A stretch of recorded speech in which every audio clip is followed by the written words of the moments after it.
खचाखच भरी थी सभा। संत ने कहा, मैंने राम को देखा है, वो 3 साल का बच्चा। आगे कुछ कहते तभी भीड़ हुई नतमस्तक।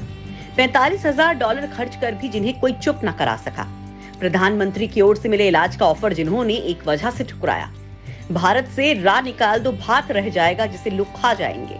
ऐसी बात करने वाले संत ने बताया कैसे और कब हुए प्रभु के दर्शन। दिल्ली का मेजर ध्यानचंद स्टेडियम लाइट, कैमरे और दर्शकों की भीड़ से खचाखच भरा हुआ। जगतगुरु रामभद्राचार्य की कुर्सी पर बैठते ही तभी पत्रकार सवाल पूछते हैं, क्या आपने भगवान राम को देखा है? लोग तो अब तक तस्वीरों में ही देख पाए हैं। अगर देखा है तो कुछ प्रमाणिक बताएं। अब बात चूंकि प्रमाण की थी, इनके प्रमाण से खुद सुप्रीम कोर्ट के जज भी हिल चुके थे। इसलिए उन्होंने जब बताना शुरू किया तो सबसे पहले सवाल सुनते ही जगतगुरु की भाव भंगिमा बदल गई। उसके बाद उन्होंने कहा, मैं एक सच्ची घटना बताता हूँ, मैं झूठ नहीं बोलता। यूपी के उन्नाव में मैं कथा कहने गया था। मैं टेंट में रुका हुआ था।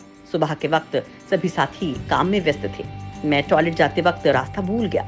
तब एक 3 साल का बच्चा आया, हाथ पकड़कर बाथरूम ले गया, फिर वापस उसने मुझे छोड़ दिया। मैंने उस बच्चे को पकड़ना चाहा, लेकिन वो पकड़ में नहीं आ सका। आज भी मैं राजाधिराज राम के चरणों में झुकना और उन्हें देखना चाहता हूँ। मैं भगवान राम को रमणीकता से देखता हूँ। दिव्य कपोल, मंद मुस्कान, नीले शरीर पर पीतांबर और तीसी के फूल पर किसी ने सरसों का पराग लपेट दिया हो। मैंने तो भगवान राम को नजदीक से देखा है। मतलब आंखें ना होने के बावजूद जगतगुरु रामभद्राचार्य ने भगवान को देखा, और हम आंख होने के बाद भी भगवान को नहीं देख पा रहे हैं।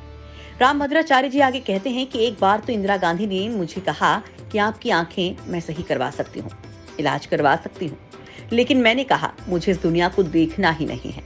हमारे लोग आज भी हमें अंधा नहीं मानते।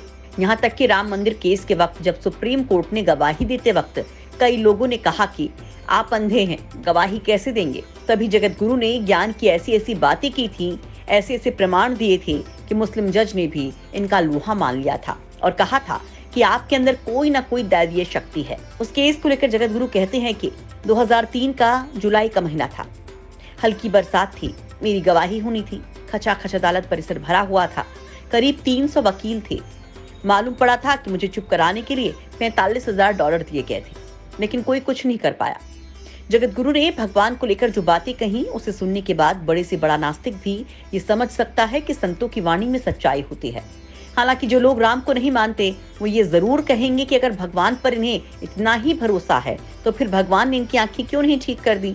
इसका जवाब अगर जगतगुरु अपने अंदाज में दे तो वो साफ कहेंगे कि आंखें नहीं होने के बाद भी हमने 22 भाषाएं सीखी, कई ग्रंथ लिखे। 2 आंखों वाले व्यक्ति ने ऐसा कौन सा तीर मार लिया जो भगवत भक्ति के क्षेत्र में नया इतिहास लिख दिया हो? ये इकलौते ऐसे संत हैं जिन्हें पीएम मोदी भी अपना गुरु मानते हैं। बड़े बड़े दिग्गज इनके आगे सिर झुकाते हैं। कुछ दिन पहले इन्होंने पीएम मोदी से कहा था कि रामचरितमानस को राष्ट्रीय ग्रंथ बनाया जाना चाहिए, और आज भी ये वो कहकर अपनी बात दोहरा रहे हैं कि 100 साल तो जियोगा ही, लेकिन 25 साल और जी जाता तो कई बड़े काम कर जाता। प्रभु की सेवा में कई बड़े काम करने हैं। ऐसे संत की बातें सुनने के बाद आपके दिमाग में पहला ख्याल क्या आता है? रामचरितमानस को राष्ट्रीय ग्रंथ घोषित करने की मांग पर आप क्या कहेंगे? कमेंट बॉक्स में जरूर बताएं।